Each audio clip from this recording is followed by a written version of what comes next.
और कल तक हमने 34 तक क्वेश्चन कंप्लीट किए थे JIC 2017 के क्वेश्चन पेपर के, और आज हम 35 से ये क्वेश्चन फिर से लगाना स्टार्ट करेंगे। तो let's move on to the first question. According to Keynes which of the following helps in the determination of the level of employment. Keynes के अनुसार निम्न में से कौन रोजगार का स्तर निर्धारित करने में सहायक होता है? तो जी हाँ, इसका आंसर होगा एग्रीगेट डिमांड फंक्शन। कीन्स की एक थ्योरी आई थी, थ्योरी ऑफ एम्प्लॉयमेंट, जिसमें कि इन्होंने बताया था कि रोजगार का जो स्तर है, एम्प्लॉयमेंट का जो स्तर है, वो एग्रीगेट डिमांड निर्धारित करता है। और जो क्लासिकल्स की अवधारणा थी, अजम्पशन था, वो ये कहते थे कि जो लेबर के प्राइसेस हैं वो एम्प्लॉयमेंट लेवल को डिटरमाइन करेंगे, लेकिन कीन्स ने कहा ऐसा बिल्कुल गलत है। Aggregate demand will determine the level of employment. और अगर कहीं भी इकोनॉमी में अनएम्प्लॉयमेंट एग्जिस्ट करता है तो क्या करिए, एग्रीगेट डिमांड को बढ़ा दीजिए, अनएम्प्लॉयमेंट अपने आप कम हो जाएगा। नेक्स्ट आते हैं हम अपने क्वेश्चन पे। The Phillips curve describes the relationship between following. ये क्वेश्चन UP PGT 2021 में भी आया था। The unemployment rate and inflation.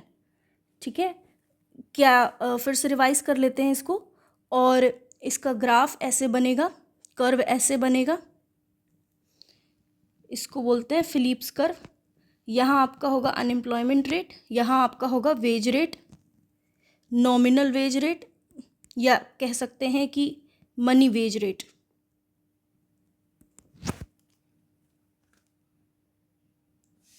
और ये रिप्रेजेंट करता है इन्फ्लेशन और अनएम्प्लॉयमेंट रेट के बीच ट्रेड ऑफ। कमेंट सेक्शन में आप लिख के बताएंगे कि फिलिप्स कर्व लॉन्ग रन में एग्जिस्ट करता है कि नहीं, और फिलिप्स कर्व का लॉन्ग रन में शेप कैसा होगा। फिर आते हैं नेक्स्ट क्वेश्चन पे। Keynes was mostly concern with. जी हाँ, कल ही हमने ये क्वेश्चन सॉल्व किया है UP PGT में, और देखते ही पता चल रहा है इट्स डिमांड पुल इन्फ्लेशन। देखिए यहाँ गलत लिखा हुआ है, डिमांड फुल नहीं होगा, डिमांड पुल होगा, demand pull inflation. Demand pull inflation क्या होता है? डिमांड पुल इन्फ्लेशन होता है जब एग्रीगेट डिमांड या फिर जो हमारी डिमांड है वो सप्लाई की तुलना में ज़्यादा हो जाती है। तो जब हम ज़्यादा चीज़ों को डिमांड करने लगते हैं, हमारे हाथ में पैसा ज़्यादा हो जाता है, इस वजह से हम चीज़ों की मांग ज़्यादा कर रहे हैं, जिसकी वजह से इन्फ्लेशन की परिस्थिति आ जाती है। और जो कीन्स थे वो बेसिकली डिमांड पुल इन्फ्लेशन से ही कंसर्न थे। और कीन्स, देखिए यहाँ पे एक्सप्लेनेशन में लिखा हुआ है, कीन्स ने अपनी पुस्तक how to pay for war में स्फीतिकारी अंतर की अवधारणा प्रस्तुत की। स्फीतिकारी अंतर is inflationary gap. Inflationary gap, कल मैंने ये क्वेश्चन पूछा भी था, हालांकि किसी ने कमेंट नहीं किया, लेकिन how to pay for war में इन्फ्लेशनरी गैप की बात की थी। जी हाँ, let's move on to the next question. To which one of the following liquidity trap does correspond to. Liquidity trap निम्न में से किससे संबंधित है? प्रोडक्शन फंक्शन से? बिल्कुल नहीं।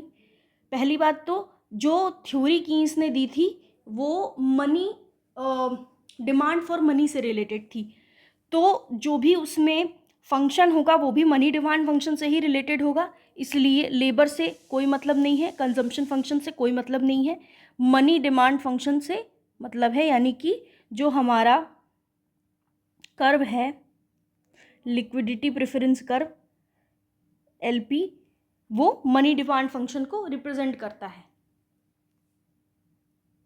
कमेंट सेक्शन में आप ये लिख के बताएंगे कि लिक्विडिटी ट्रैप पे क्या मॉनेटरी पॉलिसी वर्क करती है कि नहीं, लिक्विडिटी ट्रैप की सिचुएशन क्या है, और अगर क्या किसी भी प्रकार की पॉलिसीज़ पे वर्क करती हैं कि नहीं करती हैं, और स्पेशली अगर पूछा जाए क्या मॉनेटरी पॉलिसी वर्क करती है लिक्विडिटी ट्रैप की सिचुएशन में या नहीं करती है। नेक्स्ट क्वेश्चन आपका 1 - C/Y। जी हाँ, सी बाई वाई क्या रिप्रेजेंट कर रहा है? APC, ठीक है। तो 1 माइनस APC क्या होगा? Is equal to APS। तो यानी कि यहाँ हो जाएगा APS, बी आंसर होगा। जी हाँ।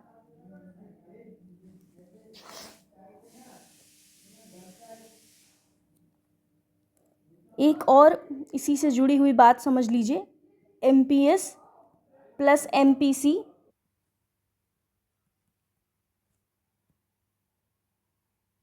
जी हाँ, और MPS किससे रिप्रेजेंट होगा? MPC किससे रिप्रेजेंट होगा?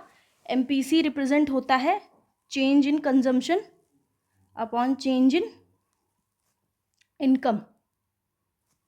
जी हाँ, और MPS change in saving upon change इन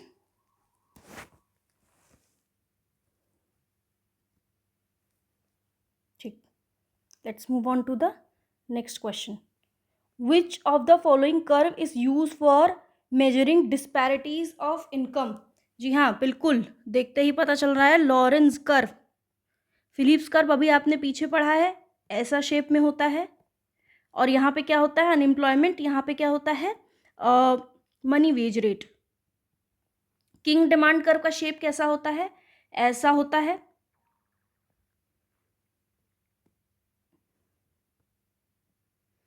ये क्या है? AR है या फिर प्राइस है।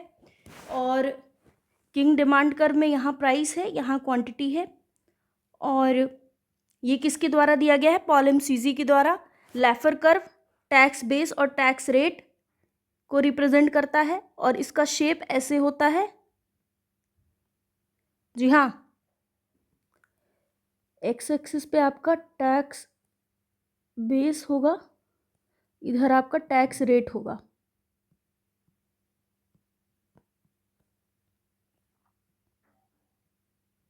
तो आपके सारे कर्व पता चल गए आपको। और लॉरेंस कर्व से एक और कॉन्सेप्ट रिलेटेड है, गिनी कोफिशिएंट। ठीक है, तो आप उसको भी एक बार रिवाइज कर लीजिएगा।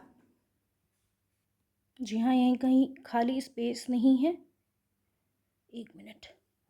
तो यहाँ मैं आपको थोड़ा सा लॉरेंस कर्व भी बता देती हूँ। जी हाँ, लॉरेंस कर्व ऐसे बनेगा। ये आपका यहाँ 100% रिप्रेजेंट करेगा। यहाँ परसेंटेज हाउस होल्ड हो गए बाय इनकम डिस्ट्रीब्यूशन, और यहाँ हो गया आपका क्यूमुलेटिव शेयर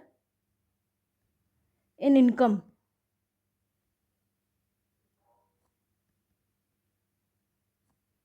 यहाँ 100% से यहाँ भी 100%। ये क्या हो गया? Line of equality. ठीक है, ये हो गया लाइन ऑफ इक्वालिटी 0%। ठीक है, और ये क्या हो गया? Line of inequality. ये जो है लाइन ऑफ इनइक्वालिटी है, यानी कि 1 क्या रिप्रेजेंट करेगा? इनइक्वालिटी को, और 0 क्या रिप्रेजेंट करेगा? इक्वालिटी को। और बीच में जो कर्व बनता है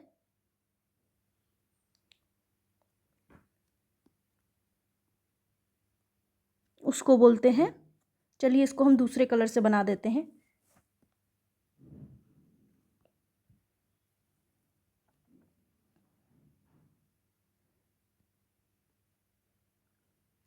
लॉरेंस कर्व।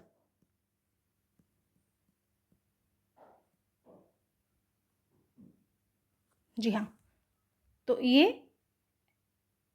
ऐसे इसका शेप होगा। ठीक है, let's move on to the next question. Repo rate and reverse repo are related with. Repo rate और रिवर्स रेपो किससे रिलेटेड हैं? जी हाँ, तो क्या ये गवर्नमेंट की फिस्कल पॉलिसी से रिलेटेड है? जी नहीं। पब्लिक डेट से रिलेटेड है? बिल्कुल नहीं। इंपोर्ट एक्सपोर्ट से रिलेटेड है? नहीं। Credit policy of RBI? जी हाँ, बिल्कुल। ठीक है, रेपो रेट और रिवर्स रेपो रिलेटेड है मॉनेटरी पॉलिसी से। आरबीआई की मॉनेटरी पॉलिसी से। ठीक है, रेपो रेट क्या है? रेपो रेट शॉर्ट टर्म का रेट है। जी हाँ, ये क्वेश्चन भी बार बार आता है कि repo rate short term rate है या लॉन्ग टर्म रेट है। ठीक है, रेपो रेट वो रेट है जिसपे आरबीआई बैंक्स को, कमर्शियल बैंक्स को लोन देता है फॉर शॉर्ट टर्म। और रिवर्स रेपो जस्ट इसका ऑपोजिट, कमर्शियल बैंक जब आरबीआई के पास अपना पैसा रखते हैं उसको हम रिवर्स रेपो कहते हैं। The present Indian monetary system is based on gold reserve. क्या प्योरली गोल्ड रिजर्व सिस्टम पे बेस्ड है? जी नहीं। कन्वर्टेबल करेंसी सिस्टम तो बिल्कुल नहीं। प्रोपोर्शनल और मिनिमम से में से एक होगा, तो इसमें हम करेक्ट करेंगे मिनिमम रिजर्व सिस्टम को, जो कि अभी चल रहा है। मिनिमम रिजर्व सिस्टम मतलब जो आरबीआई का करेंसी इशूइंग मेथड है उसके पीछे मिनिमम रिजर्व उसको कितना रखना पड़ता है। जी हाँ, 200 करोड़ का मिनिमम रिजर्व रखना ही रखना है। 200 करोड़ का मिनिमम रिजर्व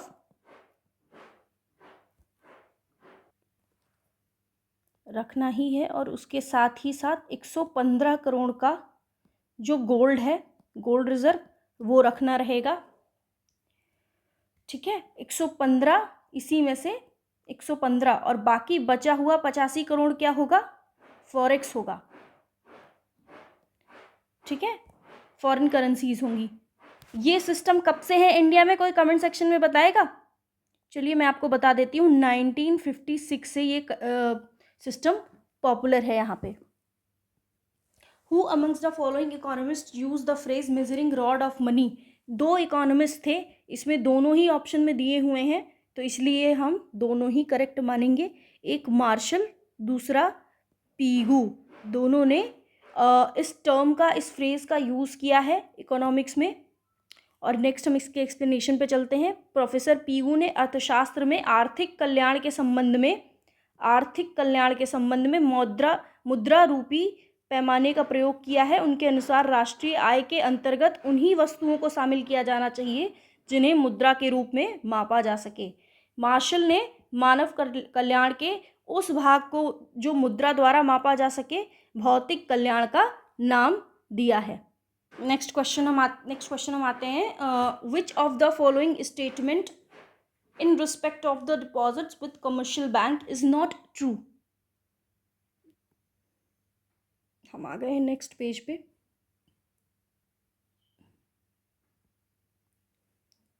तो सबसे पहला ऑप्शन है आपका, fix deposit are accepted for a certain period of time. जी हाँ, बिल्कुल। फिक्स डिपॉजिट को क्या कहते हैं हम?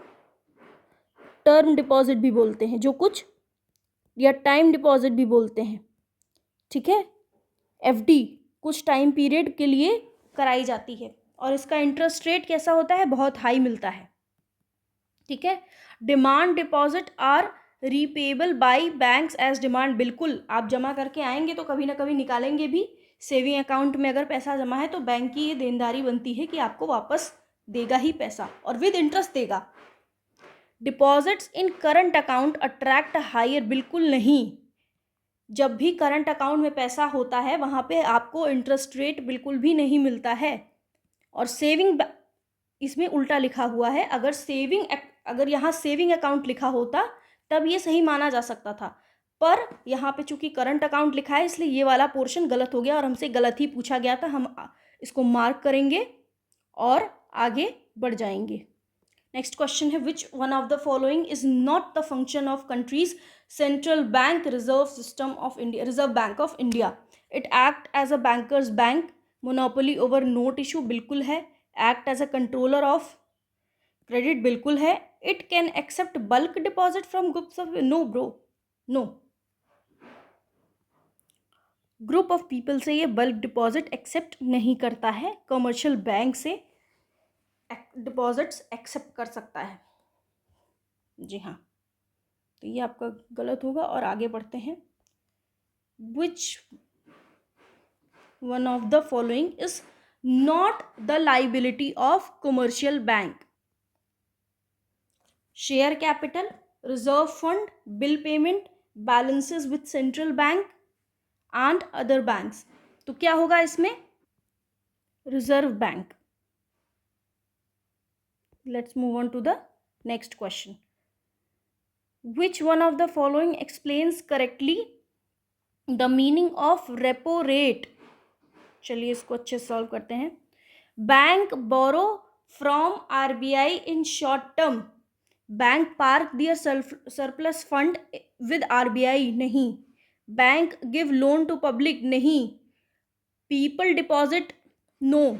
Bank borrow from RBI in short term. Short term की बात अभी हमने थोड़ी देर पहले की थी, और अगर यही रिवर्स रेपो होता तो यहाँ लिखा होता RBI borrow from commercial banks, वो हो गया reverse repo. Let's move on to the next question. Money illusion, यहाँ पे इल्यूटन लिखा है, इल्यूजन होगा, प्रिंटिंग मिस्टेक है। और इस कॉन्सेप्ट को किसने दिया था? इरविंग फिशर ने। ठीक है, ये टर्मिनोलॉजी किसने दी थी? इरविंग फिशर ने। हम आते हैं ऑप्शंस पे। Money illusion is important only when inflation is low but vanishes when it becomes run away, increases the speed of inflation, reduces the speed of, does not change the speed of inflation। इससे तो कोई मतलब ही नहीं हुआ। reduces the speed of, ये भी नहीं होगा। increases the speed of inflation, बिल्कुल हाँ, अभी हम बताते हैं आपको कैसे। is important only when inflation is low and vanishes when it becomes runaway। Money illusion एक तरीके का इल्यूजन है जिसमें लोगों को ये लगता है कि वो अमीर हो गए हैं। क्यों अमीर हो गए हैं?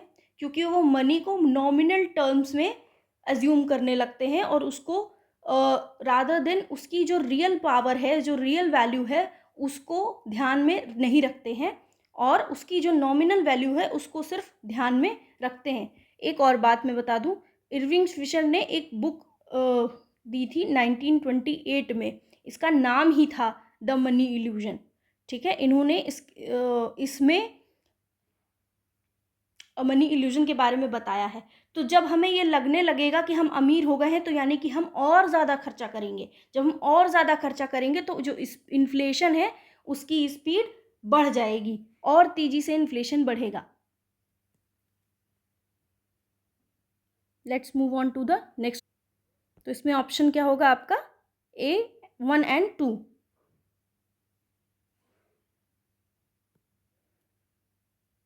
Who is the author of book I Do What I Do?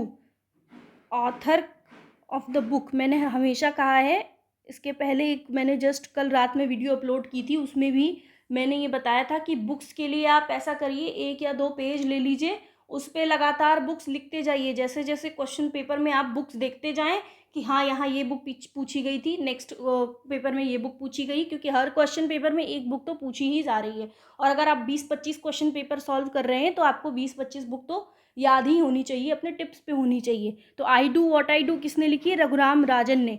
तो जो कल आपने रात में वीडियो देखा है और जहाँ भी कहीं नोट्स लिखे हैं, नोट्स बनाए हैं, उसमें एक और बुक ऐड कर लीजिए, रघुराम राजन। अब आते हैं नेक्स्ट क्वेश्चन पे। Money multiplier is the ratio between, money multiplier is quantity of primary and quantity of total money, quantity of primary money, quantity of secondary money, quantity of total money and national income, बिल्कुल नहीं। Quantity of money and aggregate investment, बिल्कुल नहीं। जी हाँ, इन्हीं दोनों में से answer होगा। और quantity of primary and quantity of total money is the answer. K is equal to, K यानी कि money multiplier is equal to M/H। H क्या है? हाई पावर्ड मनी, और M क्या है आपका? Monetary primary money. Which one of the following denotes high powered money?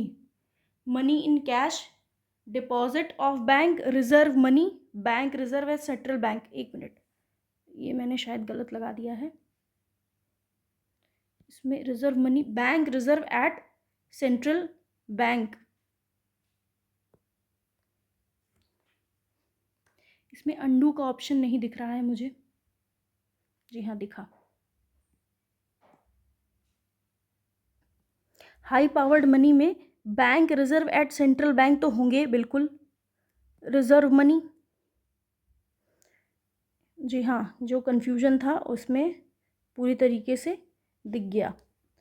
H is equal to C plus R R plus E R, यानी कि reserve money भी होगा और bank reserve at central bank, जो बैंकों का पैसा सेंट्रल बैंक के पास रखा है वो भी, और जो रिजर्व मनी बैंकों के पास रखा है वो भी, दोनों ही आपका क्या होगा, high powered money. Who viewed that quantity theory of money should be regarded as theory of demand for money? जी हाँ, किसने बोला था, फ्रीडमैन ने। ठीक है, इसीलिए इन्होंने क्वांटिटी थ्योरी ऑफ मनी और रीस्टेटमेंट करके अपनी थ्योरी दी थी, और इसमें इन्होंने बताया जो कि क्वांटिटी ऑफ मनी को हम डिमांड फॉर मनी के रूप में कंसीडर करेंगे। और साथ ही साथ फ्रीडमैन कहते क्या हैं अपनी डिमांड फॉर मनी थ्योरी में, कि जो डिमांड फॉर मनी है वो परमानेंट रियल इनकम से डिटरमाइन होगी, वेल्थ से डिटरमाइन होगी, जो भी एसेट्स हैं, इक्विटी हो गया और शेयर हो गया, इन सब के जो एक्सपेक्टेड रिटर्न है उससे डिटरमाइन होगी। ठीक है, और इन्होंने एक थ्योरी भी दी थी इसके अलावा, परमानेंट इनकम हाइपोथेसिस। यस, तो जब भी किसी इकोनॉमिस्ट के बारे में पढ़ें तो उसका होलिस्टिक अप्रोच लेके चलें, और साथ ही साथ जो उससे जुड़ी हुई और भी बातें हैं वो भी पढ़ते हुए चलें। Which one of the following is the most effective instrument for controlling the black money? Demonetization 2017 में हुआ था। आज़ादी के बाद हमारे देश में कितनी बार डिमोनेटाइजेशन हुआ है, आप ये कमेंट सेक्शन में लिख के बताएंगे। तो एक बार 2000 मैंने 17 क्यों लिख रखा है, 2017 में तो जीएसटी बिल आया था, 2016 होगा यहाँ पे। जी हाँ, और इसके पहले कब किया गया था, 1978 में। उसके पहले इंडिपेंडेंस के पहले एक बार किया गया था 1946 में। तो मैंने पोस्ट इंडिपेंडेंस पूछा है, तो कितना हो गया, 2 बार, और अगर टोटल पूछा जाए तो 3 बार। ठीक है, टोटल अब तक भारत में 3 बार डिमोनेटाइजेशन किया गया है और इंडिपेंडेंस के बाद 2 बार। जी हाँ, नेक्स्ट क्वेश्चन पे आते हैं। ब्रॉड मनी क्या है? Broad money M1 plus time, broad money यानी हम यहाँ बात कर रहे हैं M3 की। ठीक है, तो क्या है, M1 plus time deposit with bank, M1 plus saving deposit with post office saving bank, M2 तो यहाँ काट देना है, saving deposit with post office bank भी काट देना है। और फिर आते हैं हम इन दोनों ऑप्शंस पे, M1 plus time deposit with, जी हाँ बिल्कुल यही होगा, saving deposit with post office bank ये नहीं होगा। तो आपको M1, M2, M3, M4 रट के जाना है। ये आपका क्या है, कमेंट सेक्शन में आप लिख के बताएंगे। ठीक है, ये है आपका नैरो मनी। ये क्या होगा, CP यानी currency with public demand deposit plus other deposit. Next हम आते हैं M2 पे, यहाँ स्पेस नहीं है। जी हाँ, M2 आपका हो गया M1 plus saving deposit of post office saving bank.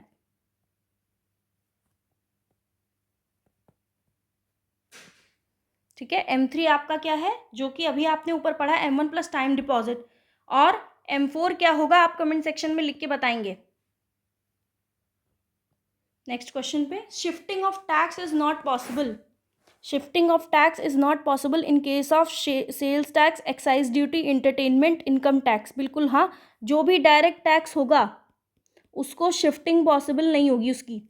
इसलिए हम इनकम टैक्स यहाँ मार्क करेंगे और आगे बढ़ जाएंगे। बाकी सब क्या है, इनडायरेक्ट टैक्स है और इनकी शिफ्टिंग पॉसिबल है। सेल्स टैक्स, सेलर क्या करेगा, अगर डिमांड इनइलास्टिक है तो क्या करेगा, उसको कंज्यूमर पे शिफ्ट करने का कोशिश करेगा।